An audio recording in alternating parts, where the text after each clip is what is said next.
Hola chiquillos, yo soy Ricardo y hoy estoy aquí para compartir una palabra más con ustedes. Hoy nuestra palabra habla sobre la gracia de Dios y cómo ella actúa en nuestra vida. Ella se llama La gracia cubre todo. Entonces te pido, deja tu like, comparte este video para más personas, para que el evangelio sea expandido a través de la palabra de Dios también en YouTube. Ya, y entonces vamos a la palabra.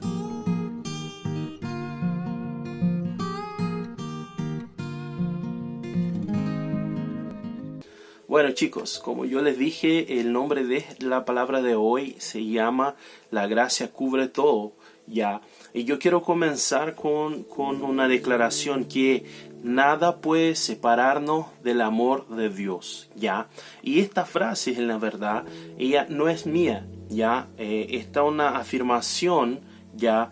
Que Pablo da en la palabra. Él nos va a decir más o menos esto ahí en Romanos, ya 8 del 38 al 39, que nos va a decir así: pues estoy convencido de que ni la muerte, ni la vida, ni los ángeles, ni los demonios, ni lo presente, ni lo porvenir, ni los poderes, ni lo alto, ni lo profundo, ni cosa alguna en toda la creación podrá apartarnos del amor de Dios que nos ha manifestado en Cristo Jesús nuestro Señor.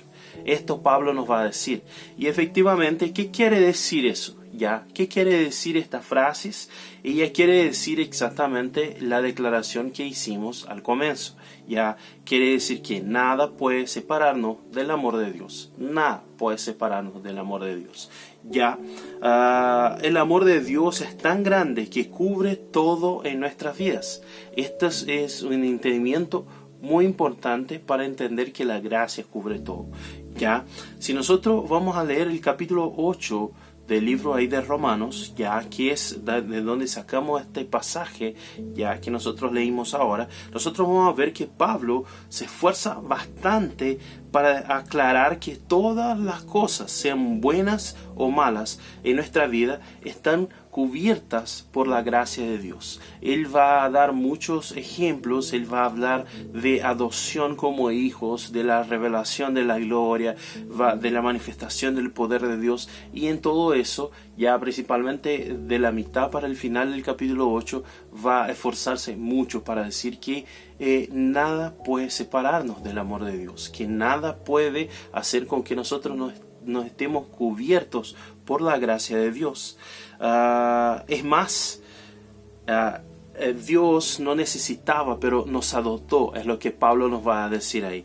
Nos adoptó como hijos, ya, y eso entonces, eso es la demostración del amor de Dios por nosotros. Si Él no se negó, si Jesús no se negó a morirse por nosotros, ¿qué más puede separarnos del amor de Dios? Ya, eso Pablo lo va a decir ahí en Romanos 8:12.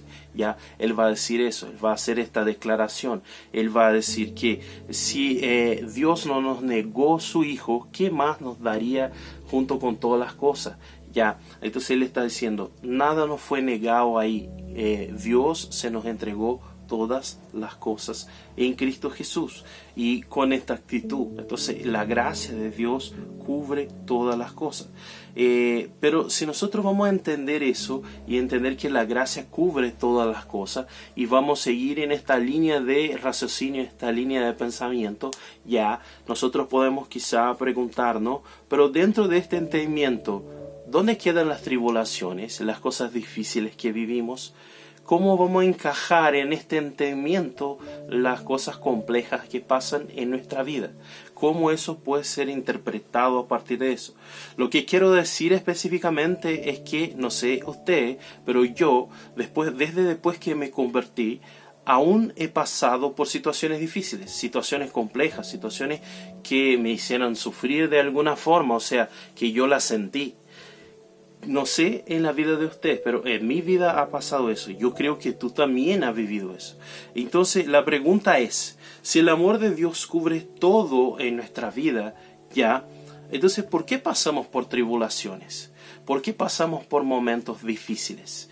Ya, y yo quiero compartir con usted, bien dentro de este entendimiento de que la gracia cubre todas las cosas, el motivo de por qué pasamos por tribulaciones, de por qué algunas cosas pasan en nuestra vida. Ya, y bueno, vamos a eso entonces. El primer motivo de por qué a veces pasamos por tribulaciones es porque provocamos. ¿Por qué provocamos estas tribulaciones? Ya, nuestras actitudes, ya, esta es la verdad, nuestras actitudes tienen consecuencias. Cuando hacemos algo, eso tiene consecuencias. Entonces, cuando tomamos una decisión, eso tiene consecuencias también.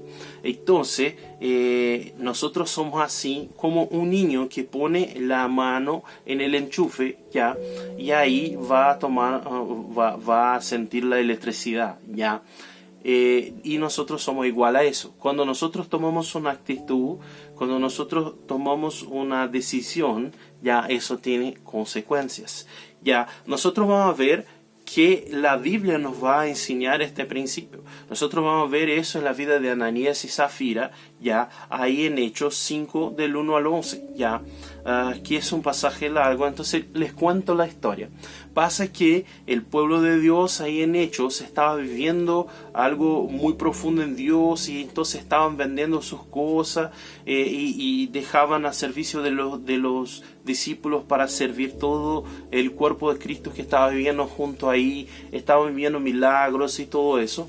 ¿Y qué pasa? En un cierto momento un señor llamado Simón, ya, él vende una quinta que tiene, ya, una tierra que tiene, y se lo dona ahí para servir a la iglesia. Y entonces Ananías y Zafira lo ven como que una forma de promoverse, ya, de ser reconocidos, ya, y deciden hacer lo mismo. Y ellos tenían algunas tierras, ya, entonces venden una tierra, pero cuando venden esta tierra perciben que es harta la plata, entonces deciden cortar una parte, quedarse con una parte y donar la otra parte para la iglesia. Pero cuando llegan a donar esta parte, ellos mienten diciendo que este es el valor total, que lo vendieran por este precio. Pero el Espíritu Santo lo revela a Pedro, ya, y Pedro dice: ¿por qué ustedes están haciendo eso?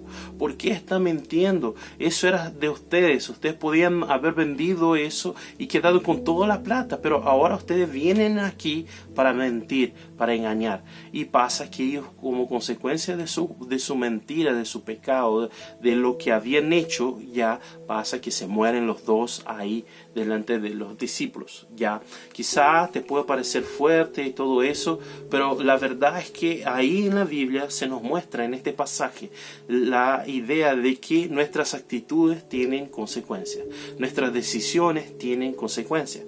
Ya, ¿cuál fue el problema ahí en esta situación? Fue la mentira.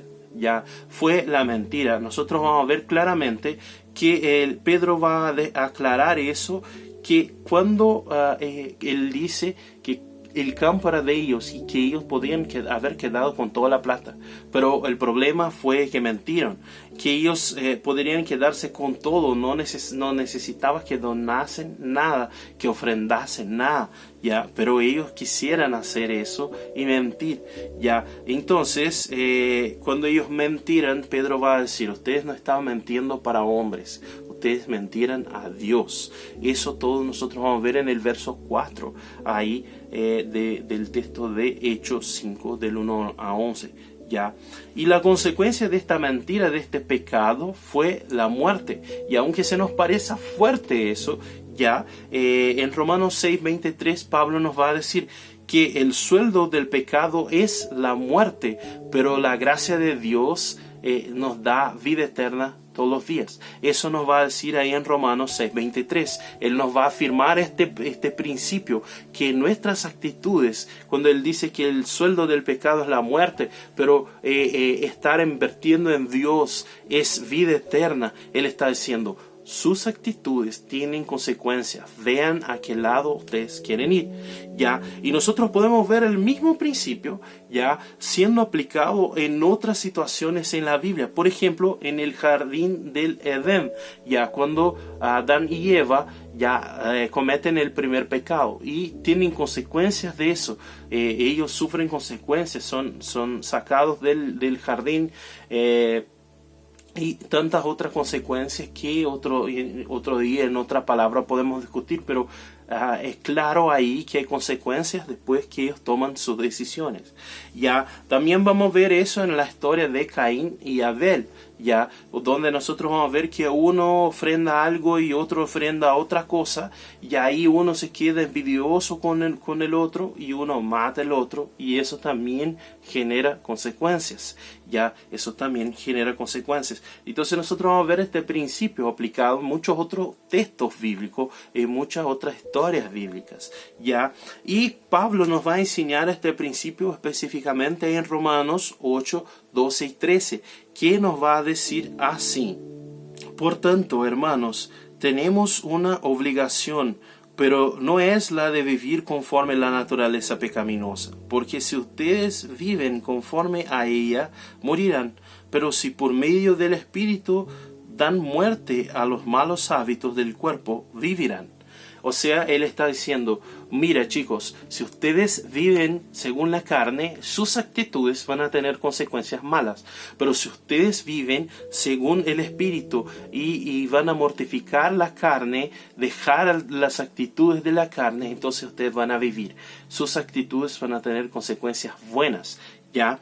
Entonces, la verdad, él nos está enseñando que si nuestras actitudes son guiadas por la carne, tenemos consecuencias malas.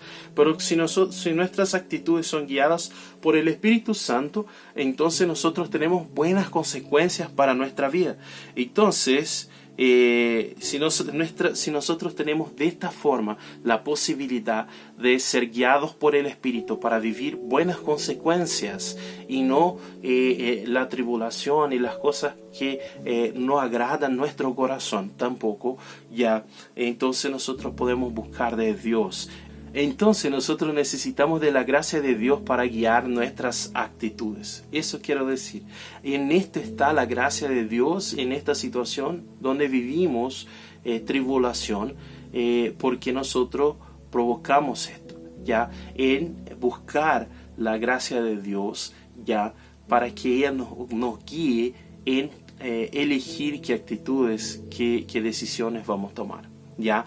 El segundo motivo, la verdad, de por qué experimentamos tribulación en nuestras vidas es para enseñarnos. Jesús permite eso, Dios permite eso en nuestra vida para enseñarnos. Dios nos enseña como un padre enseña a un hijo, ¿ya? No siempre el niño sabe que el remedio que está recibiendo, ya que tiene un sabor amargo quizá, que tiene un sabor que no es tan bueno, ya sabe que esto es para su bien. Y de la misma forma pasa con nosotros. Y nosotros vamos a ver ejemplos de eso en la Biblia, que es José en el Egipto. Ya la historia de José en el Egipto está ahí en Génesis, del capítulo 37 al capítulo 50, que es el final de Génesis. Y bueno, les voy a contar la historia para que no tengamos que leer todos estos capítulos. José es un niño ya, hijo de Jacob, ya que vive en la familia que ya tiene 11 hermanos, son en 12, más su papá y su mamá. Y él tiene una relación muy próxima con su padre, y ya su padre dice ahí que él es que tiene preferencia por él como hijo. Ya él no trabajaba como sus hermanos, también él iba a contar a su padre las cosas malas que hacían sus hermanos, ya iba a ser de alguna forma un cagüín ahí. Entonces sus hermanos no le gustaban a él, y ahí en este contexto José, cuando es un adolescente aún, ya tiene un sueño, tiene dos sueños que vienen de la parte de Dios, donde él ve que él va a gobernar sobre su familia, que él va a ser alguien que Dios está llamando para gobernar sobre su familia. Pero en este momento José aún no era alguien preparado para vivir eso. Entonces Dios permite ahí que sus hermanos se lo vendan, él vive como esclavo, después va al cárcel, pasa por situaciones complejas para ser entrenado, después es reconocido, se reconoce el don de Dios en su vida, él llega a trabajar para el faraón, y ahí el faraón lo reconoce con sabiduría, lo pone en segundo en el mando de Egipto y todo eso, y después él efectivamente gobierna sobre su familia, trae salvación a su familia, como Dios lo había mostrado en aquellos sueños, como Dios quería que pasara en su vida. Ya, entonces todo eso pasa en la vida de José. Nosotros vamos a ver en el comienzo de la historia de José que él fue elegido. Ya, como yo les dije, él tiene sueños que muestran y que vienen de la parte de Dios, que muestran que él fue elegido para gobernar sobre su familia. Esto está en Génesis 37, del 5 al 10, va a aclarar muy bien eso. Pero también nosotros vamos a ver que su relación con su padre y con sus hermanos no eran buenas, ya al punto de que era necesario madurar algunas cosas en esta situación, y eso nosotros vamos a ver en Génesis 37 del 1 al 4, eso se nos va a mostrar. Entonces Dios permite que él pase por este proceso todo doloroso, ya difícil que él pasa, ya para ser tratado por Dios y llegar a tener la madurez que era necesaria para vivir lo que era la voluntad de Dios. Y eso nosotros vamos a ver que se cumple en su vida ahí en Génesis 45 del 5 al 11, donde efectivamente se cumple la visión. Sus hermanos se arrodillan delante de él y ahí él va a decir algo muy lindo, va a decir: no fueron ustedes que me vendieron, sino que Dios se lo permitió porque tenía algo para tratar en mí, y ahora nosotros estamos aquí, vamos a vivir las cosas de Dios porque ustedes cumplieran la voluntad de Dios. Entonces él entiende que todo eso es un proceso de Dios en su vida. Y nosotros vamos a ver este principio enseñado ahí en Proverbios 3:12, que va a decir: porque el Señor reprende a quien ama, porque Él hace como un padre hace como un hijo. Entonces está diciendo aquí que Dios, cuando quiere madurarnos, cuando quiere de nosotros que seamos más preparados para algo, es posible que pasemos por situaciones de tribulación o situaciones difíciles para enseñarnos. Este es el principio. Y otra vez nosotros vamos a ver este principio aplicado en otras situaciones en la Biblia. Por ejemplo, nosotros vamos a ver eso en la vida de Pablo. En la vida de Pablo pasa eso. Desde su conversión, cuando Ananías va a orar con él, Dios le dice a Ananías: yo le voy a mostrar a Pablo el cuánto él tiene que sufrir por mi evangelio. Entonces Dios dice: yo voy a hacer un proceso en su vida para que él entienda ya su relación con mi evangelio. Y nosotros vemos eso en la vida de Pablo. Nosotros también vamos a ver eso en la vida de Moisés, cuando él tiene que salir del Egipto, cuando él le asesina a un egipcio, ya, y él va al desierto, estaba viviendo como rey, como príncipe en el Egipto, pero él va al desierto, ser pastor de ovejas y todo eso, para ser tratado por Dios en momentos difíciles, momentos quizá de depresión, momentos complejos en su vida, y Dios lo trata ahí en esta situación. Entonces, en muchos lugares en la Biblia nosotros vamos a ver este principio siendo aplicado, ¿ya? Y Pablo nos va a enseñar este principio ahí en Romanos, ya 5 del 3 al 5, que nos va a decir así: y no solo en esto, sino también en nuestros sufrimientos, porque sabemos que el sufrimiento produce perseverancia, la perseverancia entereza de carácter, la entereza de carácter esperanza, y esta esperanza no nos defrauda, porque Dios ha derramado su amor en nuestro corazón por el Espíritu Santo que nos ha dado. Él está diciendo: sí, el Espíritu Santo que está en nosotros ya usa estos sufrimientos para hacer este proceso de enseñanza en nuestras vidas. Él está diciendo: la tribulación trae un proceso de enseñanza de Dios en nuestras vidas para nosotros, ¿ya? Entonces nosotros necesitamos de la gracia de Dios para aprender en nuestros desafíos, en cada desafío que pasamos nosotros. Entonces, ¿por qué pasamos por tribulaciones? Para enseñarnos. ¿Por qué? Porque nosotros aprendemos con eso. El Espíritu Santo nos enseña a través de eso. Entonces nosotros, otra vez haciendo el enlace con la gracia de Dios, necesitamos de esta misma gracia que cubre todo, incluso esta situación, ya para aprender ya a aprender con nuestros desafíos, ¿ya? Y chiquillos, el tercer motivo entonces de por qué la gracia que cubre todo permite las tribulaciones en nuestras vidas, ya, es porque elegimos eso, ya. por amor a Dios, a veces elegimos el correcto y no lo que es fácil, ¿ya? Así como un joven que elige vivir, no sé, una carrera de deporte, ya va a tener que, va a sufrir tribulaciones, va a sufrir desgaste, va a tener que esforzarse en áreas distintas de un joven que elige estudiar medicina, ya. Así también somos nosotros cuando elegimos vivir las cosas de Dios, ya. Nuestras elecciones abren algunas puertas y cierran otras puertas. Esta es la verdad en nuestras vidas. Ya nosotros vamos a ver este principio ahí en la vida de Moisés cuando él está en el Egipto.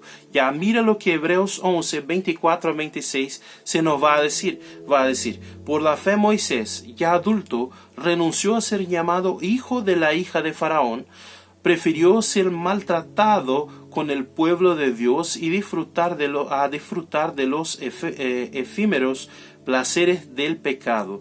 Consideró que lo propio por causa del Mesías era una mayor riqueza que los tesoros de Egipto, porque tenía la mirada puesta en la recompensa. Va a decir que te está diciendo que Moisés no quiso vivir en el Egipto como hijo de la hija de Faraón, ya. ¿Por qué? Porque él no quería los tesoros del Egipto, sino que quería el tesoro mayor, que era vivir con Cristo. Esto el texto nos está diciendo. Bueno, les voy a contar la historia de Moisés para aclarar un poco más esto, pero si tú quieres estudiar la historia de Moisés, el libro de Éxodo ya te va a contar esta historia. Si tú comienzas a leer desde el comienzo, lo va hasta el final, va a contar ampliamente la historia de Moisés, ya. Pero la historia de Moisés es más o menos así. El faraón está percibiendo que están creciendo, están naciendo muchos niños hebreos, ya. Entonces él dice así: ustedes a partir de hoy van a matar todo el niño hombre que nazca de los hebreos. ¿Por qué? Porque él eran esclavos, entonces necesitaba que el pueblo fuera grande para trabajar, pero no quería que el pueblo hebreo pudiera crecer con hombres, con gente que pudiera ser guerrero y después revoltarse contra él. Entonces él lo manda que mate a todos los niños. En este contexto nace Moisés. Entonces su mamá lo pone en un canasto, lo pone en el río, ya, y al final él es encontrado por la hija de Faraón, ya, y ella hace todo un proceso para que su mamá lo críe, todo eso, pero él crece en él crece en el palacio del faraón, ya como hijo de la hija de Faraón. Él crece como un príncipe ahí en el Egipto, con todo el conocimiento, toda la riqueza a disposiciones de él. Él crece de esta forma ahí, como si fuera hijo de la hija de Faraón.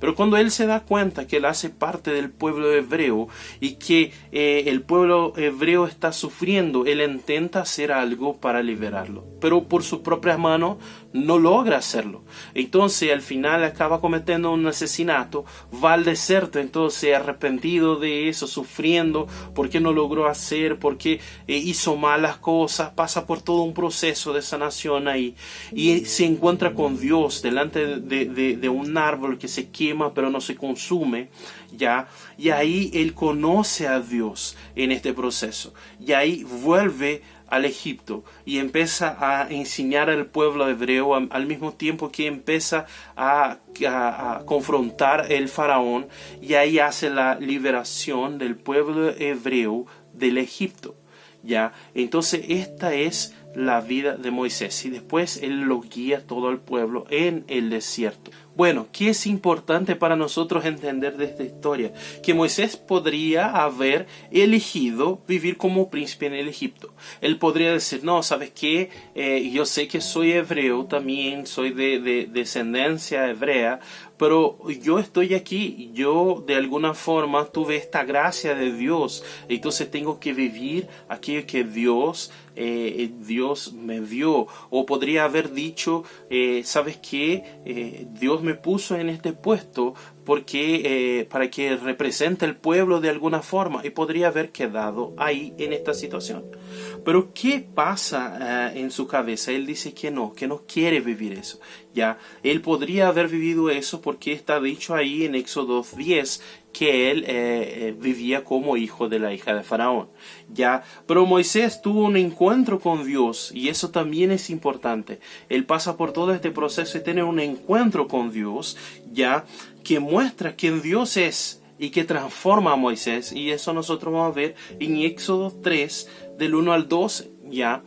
Y eso hace con que él niegue las riquezas del Egipto para vivir las cosas de Dios, para vivir la voluntad de Dios plena, porque era lo que él quería, por el encuentro que él tuvo con Dios, ¿ya?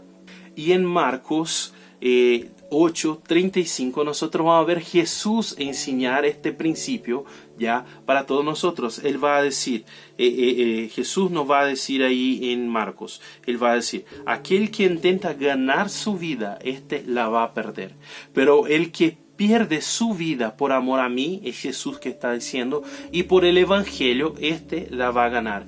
Él está diciendo: el que elige vivir conmigo va a parecer que pierde su vida en este mundo, pero la verdad va a ganar la vida eterna. Y aquel que entonces elige vivir, ganar esta vida en el mundo, va a perder la vida eterna junto conmigo. Y Moisés toma esta decisión. Nosotros vamos a ver también en muchos otros lugares en la Biblia este principio siendo aplicado. Ya en la vida de Pablo, cuando rechaza vivir como los fariseos, él tenía conocimiento, él fue entrenado, pero él rechaza todo lo que vivía en su vida antigua después que se convierte a Cristo. Ya cuando él conoce el Mesías, él se convierte, y ahí él deja todo lo que tenía como fariseo y todo eso, y él era grande en el partido de los fariseos. Ya, también nosotros vamos a ver esto en la vida de Daniel y de sus amigos, cuando Daniel se niega a comer de las cosas de la mesa del rey. Ya, también cuando sus amigos se niegan a arrodillarse delante de la estatua del rey también, y todo eso. Entonces ellos deciden vivir situaciones que son quizás de sufrimiento o difíciles, toman decisiones para vivir la voluntad de Dios. Ya, entonces nosotros vamos a ver que esto es un principio bíblico, que Pablo nos va a enseñar también este principio allá en Romanos 8 del 36 al 37, que va a decir: así está escrito, por tu causa nos vemos amenazados de muerte todo el día, nos tratan como ovejas destinadas al matadero. Sin embargo, en todo esto somos más que vencedores por medio de aquel que nos amó. Eso Pablo nos está enseñando. Él está diciendo: bueno, todos los días ya nosotros vivimos el riesgo de muerte. Somos como ovejas que están siendo enviadas para el matadero. Persecución, estas situaciones nos pasan todos los días. ¿Por qué? Porque nosotros elegimos vivir eso. Pero en todo eso somos más que vencedores. ¿Por qué? Porque el amor de Cristo está en nosotros. Porque somos blancos del amor de Cristo. Porque el amor de Cristo cubre, la gracia cubre todo en nosotros. Aunque pasemos por esta situación, ya nosotros pasamos por tribulaciones por amar a Cristo. Eso es lo que Él está diciendo. Pero nosotros somos más que vencedores en Él, en Cristo. Ya, entonces, ya, para hacer otra vez el enlace con esta gracia que cubre todo, ya, nosotros tenemos que entender que entonces nosotros vivimos la gracia de Dios también en eso, porque elegimos a Él también. Así como Él nos eligió, nosotros elegimos a Él también, y por eso pasamos por tribulaciones. Todo eso ya que nosotros estamos hablando, todo eso que hablamos hasta este momento, todo eso es el amor de Dios. Ya es el amor de Dios manifestándose en nuestra vida. Esta palabra, ella es para recordarnos que las tribulaciones no son la falta de la gracia de Dios en nuestra vida, ya, y sí que Él nos cuida en medio a esas tribulaciones, sea por cualquier uno de los motivos, porque Él nos está enseñando, porque nosotros provocamos esta situación, o porque elegimos vivir, porque queremos estar con Él. todo eso, en todos estos momentos, Él nos está cuidando. Pórtate como hijo de Dios. Sepas que siempre que esté equivocado o en una situación compleja, Dios eligió ser tu padre, como dice en Romanos 8:16. Él va a decir que el Espíritu de Dios da testimonio en nosotros de que fuimos adoptados por Dios y que somos sus hijos. Entonces, sepas que Él eligió ser tu padre. Entonces, vive las cosas conforme a la voluntad de Dios. Vive aquello que Dios quiere. Cambia para vivir con más intimidad, para vivir la voluntad de Dios. Y sepa que Él siempre, en todas las situaciones, te está cuidando. ¿Sabe? Él entregó todo por amor de ti, de nosotros. Ya en Juan 3:16 va a decir eso, que Dios tanto amó al mundo, que entregó su Hijo, para que todo el que cree en Él no se pierda. Entonces todo eso ya está dicho ahí por Dios. Dios se nos está diciendo en la palabra de Dios. Ya, siempre que esté en tiempos difíciles, en pecado o cuestionando el amor de Dios, recuérdate de eso que conversamos hoy. Ya, todo eso es el amor de Dios y la gracia de este Dios que te eligió como hijo. Ya, el desafío de hoy para encerrar ya es que si tú ya conoces a Dios, ya has vivido con Él hasta este momento, ya entonces busque ya en este año que está comenzando ya vivir profundamente la gracia y el amor de Dios. Y si tú aún no lo conoces, ya entonces comienza este año orando y buscando que Él te muestre su amor y su gracia. Eso te invito a hacer. Ya, eso te invito a hacer. Cierra tus ojos y vamos a orar por nuestras vidas para que esta palabra sea verdad en nosotros, para que nosotros vengamos a vivir esta gracia que cubre todo, incluso los momentos que estamos viviendo en tribulación. Dios, delante de tu presencia, ven derramar sobre nosotros tu voluntad, ven derramar sobre nosotros esta gracia que cubre todo, en todos los momentos, sean momentos buenos o momentos de tribulación, momentos donde estamos viviendo aquello que nos agrada a nuestro corazón, o momentos que estamos siendo enseñados, estamos cosechando lo que hemos sembrado, o que estamos viviendo porque elegimos vivir contigo alguna tribulación. Ven y reconfortan nuestros corazones para probar de tu gracia, del momento de tu gracia, del momento de tu amor, Dios. Entonces ven sobre nosotros para que vengamos a entender esta palabra en nombre de Jesús. Amén. Amén, chiquillos. Si tú me has acompañado hasta este momento, yo te pido, deja tu like, comparta esta palabra. Otra vez te digo, siempre que tú compartas esta palabra, siempre que tú repasas esta palabra o que interactúa con el video, con este video en YouTube, el YouTube entiende que este video es relevante y Él lo va a mostrar a más personas. Así el Evangelio es expandido y más personas escuchan de estas palabras. Entonces comparta, deja tu like, escríbete en el canal y todas estas formas, marca para recibir las notificaciones, todo eso para que el Evangelio sea expandido. ¿Ya? Sigue nosotros también en las redes sociales, ahí tenemos más contenido que quizás te va a bendecir. Mira ahí y ve si te agrada estos contenidos que estamos haciendo, y que tenga un año muy bendecido y hasta el próximo video. Chao, chao.